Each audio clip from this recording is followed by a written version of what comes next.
What about the top 3 in the championship? Sorry, you want an answer to that? So, briefly, the question was?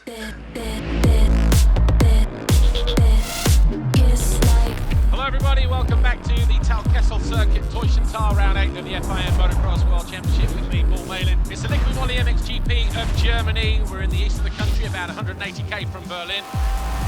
And in MXGP, it's very much game on once again as Tim Geiser and Jorge Prado resume their battle here in Germany.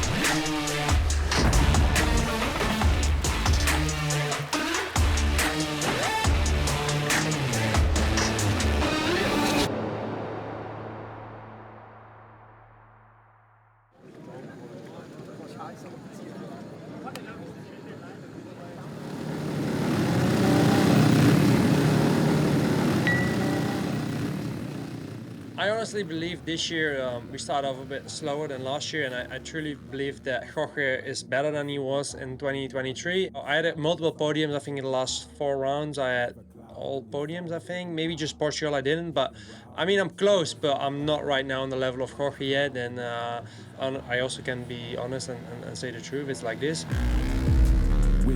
I feel like from my point of view, I'm coming closer. I'm third in the World Championship right now.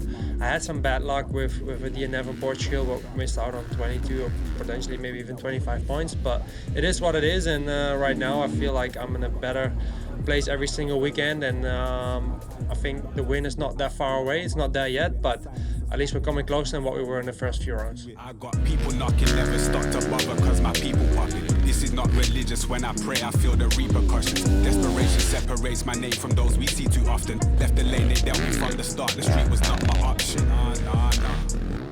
Germany is always a roller coaster for me. It had a lot of goods, had a lot of downs. I mean, 2015 I broke my collarbone, 2016 broke my heel, 2021 I had a Prado accident on the finish line, then 2023 I broke my neck. So always going to Germany makes me a bit scared because I've done a lot of good races, I won a lot of races there, but also I've had a lot of bad luck and things going wrong. So for me, heading to Germany is always a bit of a roller coaster. I'm just gonna do my best, and whatever result it may be, as long as I go home in one piece, it's like a podium to me. Liegt mein Haar gut? Yeah. Yeah. Your hair is amazing. How do you understand that one? You speak German? I have been into the WMX actually from the beginning, so seeing the young ones coming up is really great. For sure, the level also stepped up, I think, with Lotte and Daniela in front. They, really, really fast. Actually, pretty amazing what they do and how they ride. The rest still trying to follow them or to stick with them. For sure, it's hard. They got a good pace. We have been waiting for it a long time, I guess, because all the old ones were still in front. So, yeah, I'm happy for them. It's really good. And we're finally here back in Teutschenthal, so I'm really happy to have a home GP and riding in front of the home crowd. So I'm really looking forward to that. And Larissa, you just told me that you've been racing for 29 years. How is that possible when you're just like 15 years old? Like, I can't do the maths with that. Yeah, maybe I got it wrong. I don't know. No, just kidding. Well, I'm riding since 29 years. So, yeah, it's quite a long time. It feels that I'm really old when you say that. But, yeah, I'm still feeling good. We're having fun together. So, yeah, I'm doing, as long as we're having fun, we do it. Enjoy your home GP. Thanks, Larissa. Coming into this 4th round, Lotte van Drunen leads by 9 points over Danielle and Guillen. Larissa Papenmeier, the home hero. There is your championship leader there, Lotte van Drunen, the Dutch Yamaha rider. 40 riders lining up today for this 4th round of WMX, and we're almost ready to go racing here in Teutschenthal. 5 second board turns.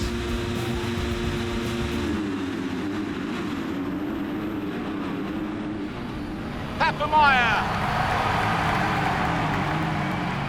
Swept across everybody, and it's a German who leads here in Germany. 4:23, Larissa Papenmeier. A dream start for the SYE Racing Team 423 Honda rider.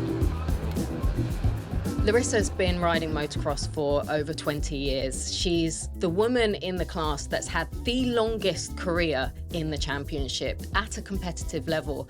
And we saw in Germany how she's really giving girls half her age a run for their money. It's Papenmeier who leads. Guyen second, Fontanesi third, Volk, Van Drunen. Van der Vlist is in sixth position as Guyen looking to charge through and finds a way past on this opening lap. My season so far, actually nothing to speak about.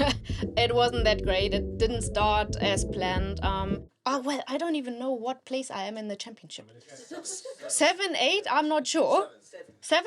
Oh, that's not too bad. From my riding last versus... For sure, I'm on a new bike, on the Honda. But yeah, the bike is amazing. It's just that we ran out of time with testing, and then the weather in Germany wasn't the best, so it was difficult to test. For sure, the top girls are gone, and I can't do anything about that. So I'm just concentrating on doing good races and having some good results on the last few races here. Out of the final turn, Daniela Guyen will cross the line to take her 6th career race victory, and she wins race 1 here in Germany.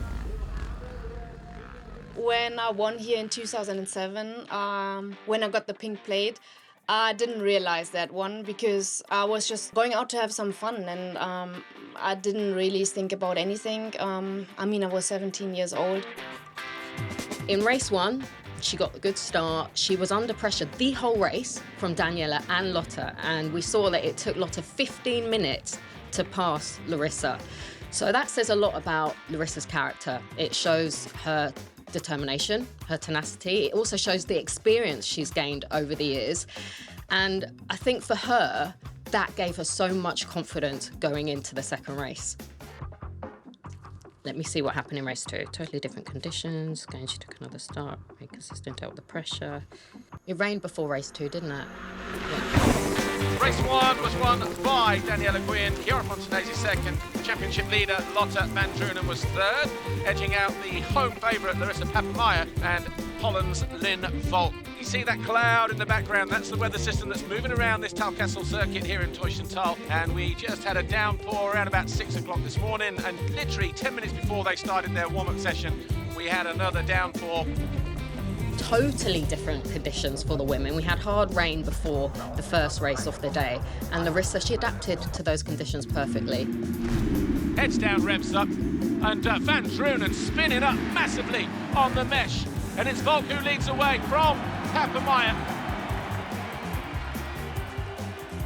And Papenmeier wasting no time to move into the lead, takes over the lead on the opening lap. A little bit more fire in the belly from the diminutive German. I tell you what, Lynn Volk trying to square off the turn there, knows it's more important to be at front, keep those goggles clean and preserved. Bar to bar on the run down towards the finish line between the German and the Dutch girl. And Volk back into the lead. Papenmeier at the least will believe she's on the podium. I'm not sure she will have a clue that potentially she could be the overall Grand Prix winner. She showed her determination, she put up the fight, and she got the race win and the overall victory.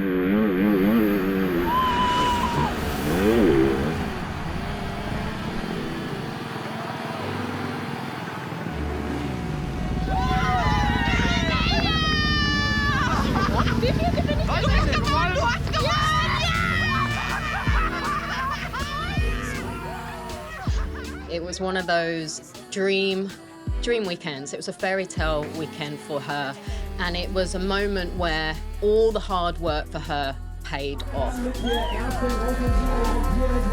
We saw Larissa take her first overall Grand Prix victory since 2021 on home soil.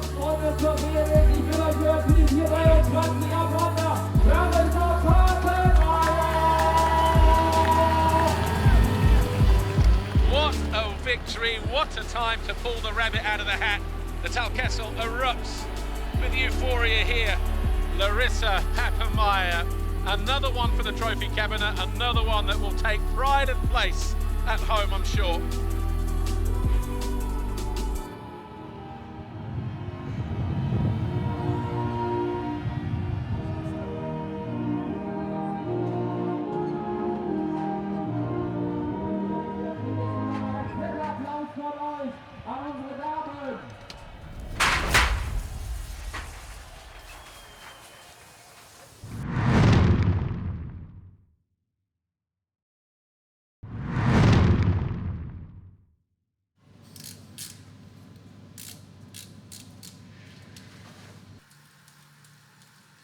We did the track work and it was really soft.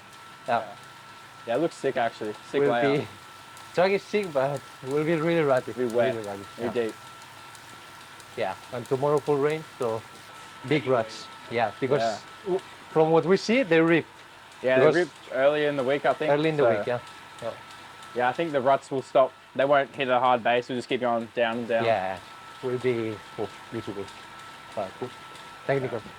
So if you get rain tomorrow, Sunday will be deep again. Yeah, deep again. Get some more wet riding. Yeah. I hope after this one, no more muddy. Last year I did some good results, but this year in the beginning it's also getting tough. Like the levels, I think it's one step more. It's not easy, but we are getting there. I think race by race, I'm getting there. So we're trying the best. Sorry. We're going to start practice or? Yes, but it's in. Yeah, I know, but if you want, or I want, yeah. or we check it before. We check it before 450, and if it's when it's okay. possible, yeah. Oriol, it was a quite long story actually. We tried a couple of years ago with his manager to get him in the team. So he was running that time European Championship. It was in 2021, the first time I met him. He gave me the opportunity when I was in the European doing really bad results. He was in a bad spot actually that time, but I still give him the opportunity, give him the base what we had. So work it hard with him, and after a couple of weeks we already saw the results. He gave me the opportunity. I went to Germany, and I remember that year we started to do some good results in the European. Even last year as rookie, he showed up that he's able to be there in top 10. So for this year, we set up the goal, trying to get somehow to top 5. We developed many things to be there. So the bike, everything, the rest is now on his shoulder. And from there to now, it's been a long time, 3 years now, but I'm really happy with them. Oh, I have some footage of the driver that I have to show you. Andre. Yeah, this driver track. Okay. Number one. Number one track driver. You were talking like 3 different languages. Okay. Like mixing the words. Yeah, Andre was behind the scenes. Andre, tomorrow Essen good, no? Ты давай, газ. Trabajo. Я паста, no проблема. No. Okay. Grease, pasta, я тебе давай, ты давай. Master good, electrician good. Alles good.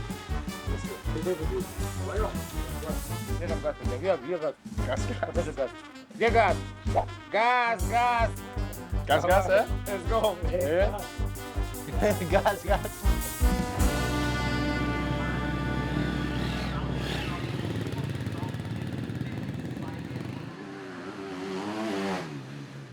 But with a rider like him, I think that the results that we're seeing, they're not reflecting his true potential and what he's capable of. I think the last races I'm getting a step closer to where we want. Like the goal is to be in the top 5. It's really difficult for sure with a private bike also. But I think we are getting closer, so we need to continue the progress, and I hope soon we can be there. You need to improve in sector 3 and 4. The rest is pretty good. And I think with gaining that experience, learning from his mistakes that he has been making, I think he's definitely going to be one to watch in the future.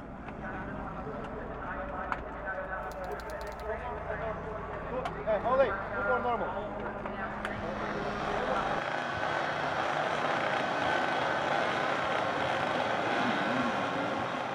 Coming into Germany in the MX2 category, you've got Kai de Wolf, who's leading the way, but his young teammate is showing everybody the way at the moment.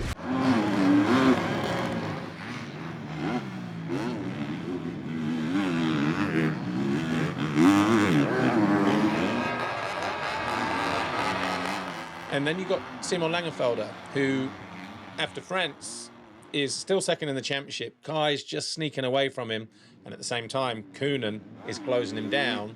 Those two separated by 7 points heading into the German round.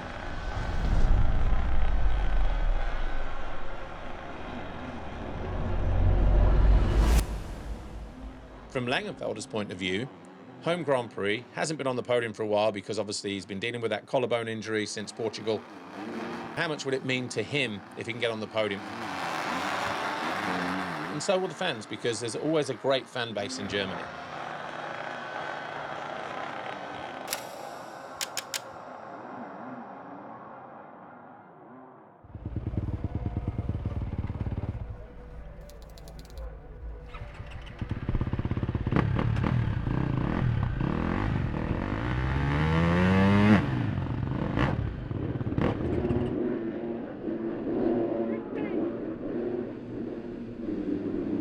Kühnen in race one, but he gets squeezed already to the inside. And Langenfelder is going to blow the roof off the house here. He bags the foxhole shot for the third time this year. A German leads in Germany.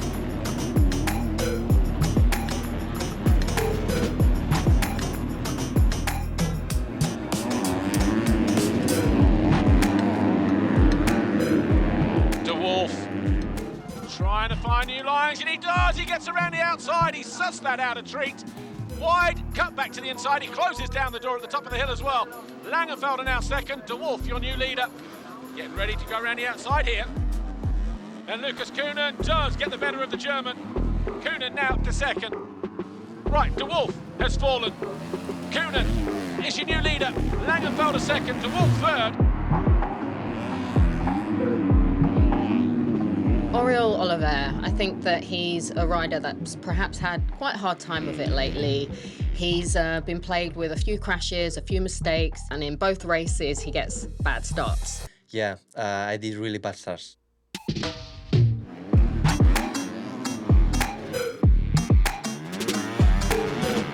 And so he's left playing catch up, and he does catch up. He's showing he's got speed, he's showing that he's got rhythm, he's finding his flow. I try to focus on my riding. I try to ride like with the instincts and not with the mind. 2 ninth place finishes for 9th overall, and that in itself is a positive going forward for the next rounds.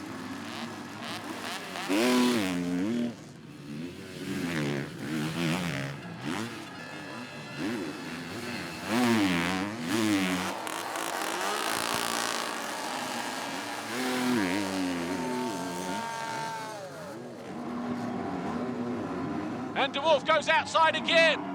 It worked last time. It works this time. Fascinating race this is between these two. Kühnen wins race 2. Kühnen wins the Liqui Moly MXGP of Germany.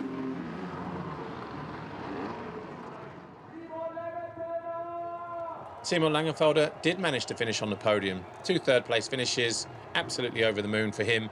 The fans were right on point as well. Lucas Kühnen, he did go 1-1, 3 Grand Prix victories in a row, 5 race wins in a row now. He moves up to second ahead of Langenfelder, closes in slightly on his teammate in terms of the championship, but De Wolf is still very much in control. But how long before we see the pressure from his young teammate with those race wins and GP victories, if he can maintain that form, how long before that gap starts to come down, and then does the pressure start to tell?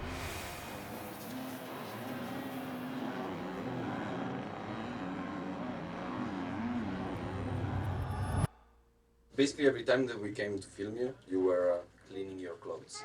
Oh. What's up with that?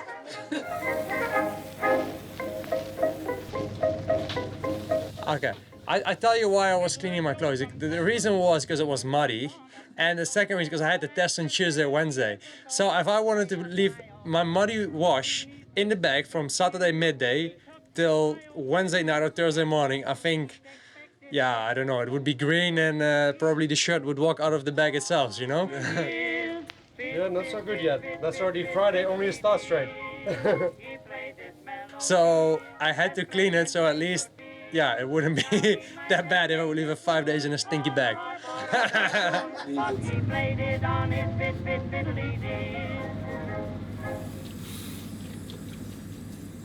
Just Jeffrey Herlings lining up behind the gate with the number 84, it makes the races more exciting. Just him being there, you think, what can happen next? I do hope there's more to come from Jeffrey. I'm sure there is, because he's often in the past had many tricks up his sleeve, and he's not done until it's done. Here we go then, folks. Round 8. The Liqui Moly MXGP of Germany here at the Talkessel circuit. Here's how the riders line up. MXGP Race 1. Tim Geisser, Team HRC, ahead of the Rebel Gas of Jorge Prado. Kawasaki Racing Team, Roman Febvre. Rebel KTM, Jeffrey Herlings. Who will it be that grabs that foxhole shot, picks up the 25 points in this first 30-minute? So Moto 1 actually had a really good jump out of the gate, but there was Geisser was just on the left of me going into the valley. Wow, Jonas spins up coming out of the gate in the red and yellow. I think we touched elbows, and I went, instead of the turn going to the left, I went a bit to the right, and I messed up a lot of positions, and I think I got all the way back to around 15th. And the first 2 laps were very difficult. I was like really mid-back. It's Koldenhoff who leads the way, and Geisser trying to get into the side and rattle Prado. He's having none of it. The guys from 2 till about 6, 7, they were all in one line, and then I started picking off people. Like I went from 10 to 9 to 8 to 7 to 6 to 5. Right, where is Herlings? He's in 7th place. Oh, Febvre pulling up, is out of the race. Right, Verlanderen going to work on Geisser. Verlanderen now into 2nd position. Right, Jonas and Herlings. Herlings finally finds his way past the standing contract rider. All of a sudden this race coming to life, and Herlings has found his way past Koldenhoff. Herlings on the prowl again, and Geisser knows it. And they're bar to bar, the 2 5-time world champions. Herlings has clawed his way back onto the rear wheel in the Monster Energy Yamaha man. Oh, and he tips over. Herlings now up in the 2nd. And Prado crosses the line. He wins race 1 here at the Liqui Moly MXGP of Germany. Herlings getting ready to cross the line any moment now in 2nd place.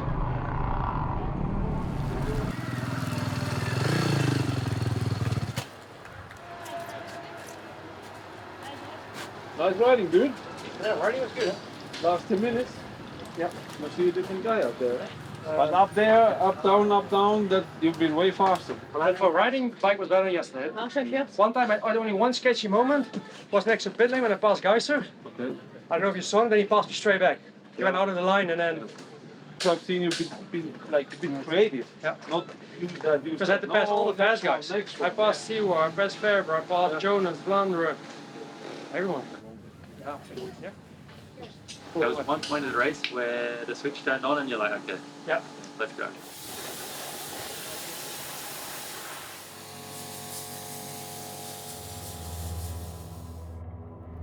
I felt like if I could have had the start, I maybe had something for Prado. Prado, the king of the whole shots, around the outside for the 9th time this year. Jeffrey Herlings in 2nd. At the beginning, I always left like 2 or 3 seconds in between just because I didn't want to get roasted constantly and just keep pulling tire-offs. Tim was pushing really hard as well at the same time, so I had to fight in the front and also protect the 2nd place on the back of me. Geisser charged down the inside. Just as he thought he was closing in on Prado, he left the door open. There was also Tim a bit struggling with the lap riders, and I actually reeled in Tim and I actually wanted to go for the pass, and again, the last lap, again, I had some lap riders who didn't really want to move over, but lap riders is part of racing, and Prado was the best on that day. He was the best of the lap riders. He had the best starts. He was just the #1 of the day. Jorge Prado, he wins here in Germany. Geisser across the line 2nd, Herlings 3rd. Next races, new chances, so new opportunities. Third overall, Jeffrey Herlings, Red Bull KTM Factory Racing. A wry smile from the bullet. Jorge Prado, he's regained the championship leader's red plate by 2 points now over Tim. But there's still a long way to go. Will there be another change of red plate? At what point does Jeffrey's season kick into gear? He is the king of the sand, don't forget. Roman is going to be out for 1 or 2 rounds at the very least to let that thumb heal. So that promotes Jeffrey to third in the standings. Can he turn his season around? A lot can happen. It's motocross. It usually does. It is still shaping up to be a fascinating world championship in MXGP.